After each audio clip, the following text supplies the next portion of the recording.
Bonjour à tous et à toutes, bienvenue sur The Rican Spoke. Alors les amis, j'ai aujourd'hui ce plaisir de vous retrouver en vue de faire le débriefing du match retour ayant opposé le Paris Saint-Germain au Borussia Dortmund. Un match retour de Ligue des Champions, comptant pour les demi-finales.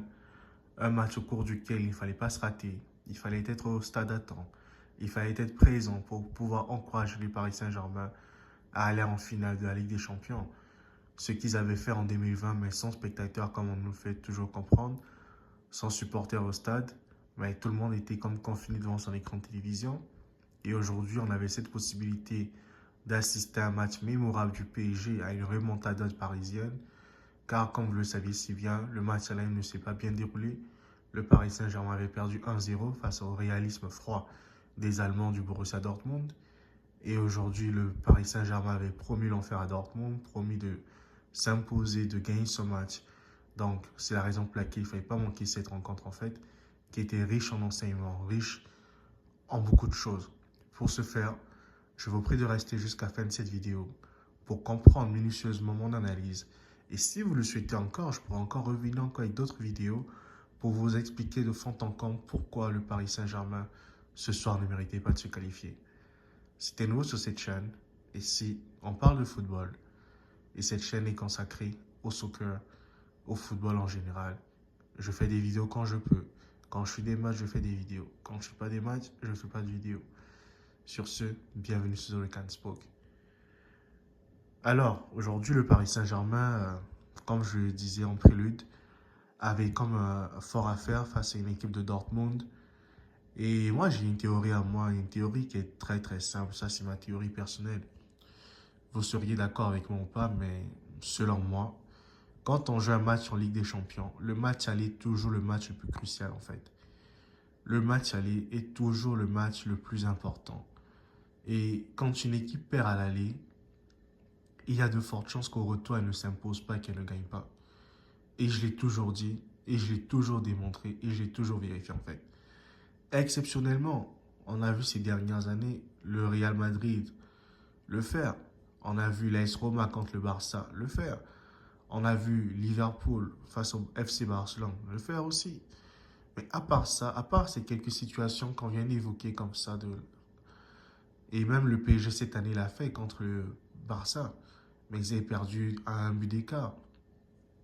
Donc quand on évoque ces situations-là, on se rend compte qu'il n'y a pas tellement de faits de jeu. Et là, on rentre dans le réel en fait, parce que les choses que je vous ai évoquées tout à l'heure de Real Madrid, ça c'était de l'irréel, les gars. C'est des trucs irrationnels que Real Madrid fait souvent. Et on vient à se penser que le football devient banal en fait. Parce que tellement le Real nous habitue à ça, on se dit non, tout est possible dans le soccer. Mais aujourd'hui, on a vu un réalisme froid allemand, une défense solide du Borussia Dortmund. Et moi, je me rappelle la semaine passée, quand j'ai suivi le match du Real contre le Bayern Munich, il y avait un journaliste qui avait fait un lapsus pour dire que là, le gagnant va comme affronter le Paris Saint-Germain en finale. Je me suis dit, mais dis donc, il est tellement sûr de lui, le journaliste, en fait. Fait que ce sont des faits de jeu qui sont là. Les Parisiens étaient tellement en confiance avant cette rencontre. Ils se voyaient déjà en finale et ils ont pêché aujourd'hui. Parce que ce match retour-là, si le match avait été s'était terminé sur un bon résultat, le PSG aujourd'hui allait s'imposer largement dans cette rencontre. Mais le Paris Saint-Germain, ils sont maladroits cette saison. Et ce n'est pas rien, les gars. J'aimerais bien savoir le Paris Saint-Germain, la quantième attaque de Ligue 1. Est-ce que c'est la meilleure attaque? Est-ce que, voilà, j'aimerais bien savoir. Parce que c'est bien beau, les supporters parisiens se sont félicités quand on a dégagé Neymar du club, quand on a dégagé Lionel Messi, voilà, et compagnie. Mais le Paris Saint-Germain de cette année, franchement, déjà se qualifier dans les phases de poule, c'est un miracle. Ça, moi-même, je ne m'attendais pas à ça. Pour moi, le PSG partant en Europa League, allait partir peut-être remporter l'Europa League. Mais le fait de s'être qualifié en huitième de finale de la Ligue des Champions, pour moi, ça relevait du miracle, les amis. C'était vraiment terrible. C'était un mauvais message qu'on envoie à Newcastle qui avait fait ces matchs, qui avait défoncé le PSG 4-0, 4-1, je veux dire, qui avait vraiment joué ces matchs, les gars. Mais ceci étant, c'est la loi du ballon. On dit le ballon est rond, le ballon tourne, et tout le monde a sa chance pour pouvoir gagner un match, en fait. Mais aujourd'hui, hormis le bon début de match du Paris Saint-Germain, on a vu un manque d'efficacité. Comme toujours, cette année, le PSG n'est pas efficace du tout, ne sait pas marquer les buts. Le PSG marque des buts sur des pénaltys comme Mbappé a des occasions. Là, il s'est transformé des pénaltys. Le PSG n'est pas à droite. C'est une équipe, franchement, en panne offensive, en fait. Et j'espère que cet été va leur permettre de travailler vraiment devant le but. Que Dembélé, il règle son pied parce que Dembélé, pour moi, n'est pas un grand joueur. C'est un bon joueur qui est percuté, mais Dembélé ne remplacera jamais Neymar. Dembélé ne remplacera jamais Messi. Et même quand je me rappelle à l'époque, quand on parlait de Dembélé au PSG, c'était en 2019, quand Neymar voulait à tout prix repartir au Barça, ben moi, je n'étais jamais d'accord pour cette affaire que Dembélé vienne jouer au PSG parce que Dembélé, pour moi, c'est un joueur maladroit, c'est un joueur qui ne sait pas marquer. Il est virevoltant sur son côté, il sait faire les différences, les passes D, j'ai toujours dit ça. Une passe, être un joueur qui fait les passes décisives ne veut pas forcément dire que tu es le meilleur joueur, c'est faux ça. La passe D, tout le monde peut la faire, il suffit que le joueur qui reçoit la balle soit capable de marquer. S'il est capable de marquer, il marque. S'il n'a pas une passe D, ça ne veut rien dire du tout. C'est mon avis personnel, les amis. Donc, ceci étant, aujourd'hui, on a vu la différence entre un Dembélé et un Neymar. Parce que Neymar, quand il est là et qu'un Neymar en forme, les amis, il te met des buts. Un Neymar qui est en forme, il marque. Ce n'est pas un Dembélé qui te loupe des actions, qui fait des tirs, je ne sais pas, on dirait qu'il est aveugle. Ce n'est pas Vitinha qui a quand même touché la barre, c'est pas Kylian Mbappé aujourd'hui qui s'est pris les pieds dans le tapis.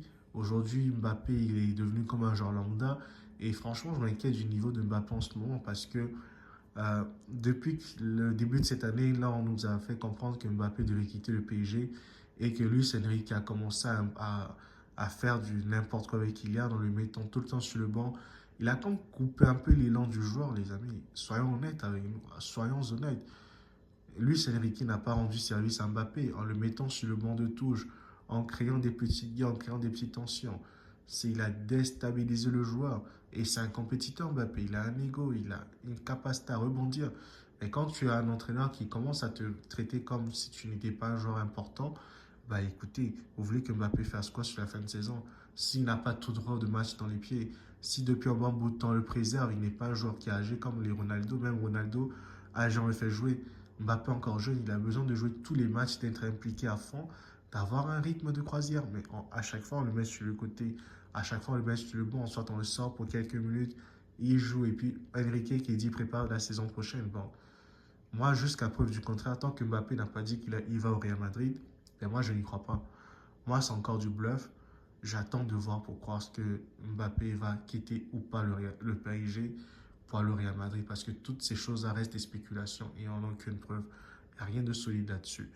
Donc, voici un peu mes analyses à moi. Et aujourd'hui, on a un Fabien Ruiz, franchement, je rejoins Daniel Riolo qui dit est-ce que Fabien Ruiz a sa place dans cette équipe en fait. Mais c'est ça, ce sont en fait des choix tordus, des choix inexplicables que Luis Enrique nous a aujourd'hui fait. Et le PSG, dans l'ensemble du match, c'était bon. Même si, encore une fois de plus, ils étaient fébriles parce que Adeyemi a failli marquer. Hein. Il a failli ouvrir le score là.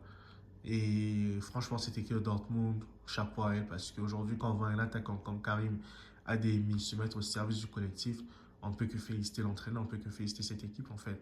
On a Matt Hummels qui sait toujours traumatiser l'équipe de France parce que aujourd'hui, il a vu la France à travers le PSG. Dans lui, quand il joue contre eux, il met toujours ses buts, des coups de tête, toujours. Et il n'y a pas le Varane d'aujourd'hui. Je ne sais pas qui est le Varane aujourd'hui, que les médias français vont comme tenser pendant un certain temps. Mais ceci étant, franchement, chapeau à cette équipe oui, de Dortmund qui a fait son match, qui a joué son match et qui a saisi sa chance, qui a su mettre les occasions au fond et aussi qui a compté sur la chance parce qu'il y a eu 4 poteaux au retour, 2 poteaux à l'aller, ça fait 6 poteaux. Ben, ce sont des faits de jeu. Ça montre la non-efficacité du Paris Saint-Germain. Et franchement, les amis, si cette vidéo vous a plu, n'hésitez pas à me dire, je ferai d'autres vidéos pour vous expliquer en détail les raisons pour lesquelles le Paris Saint-Germain s'est pris les pieds de tapis cette fois-ci. Allez, moi je vous dis à très bientôt pour une prochaine analyse. Prenez soin de vous. See you guys. Ciao.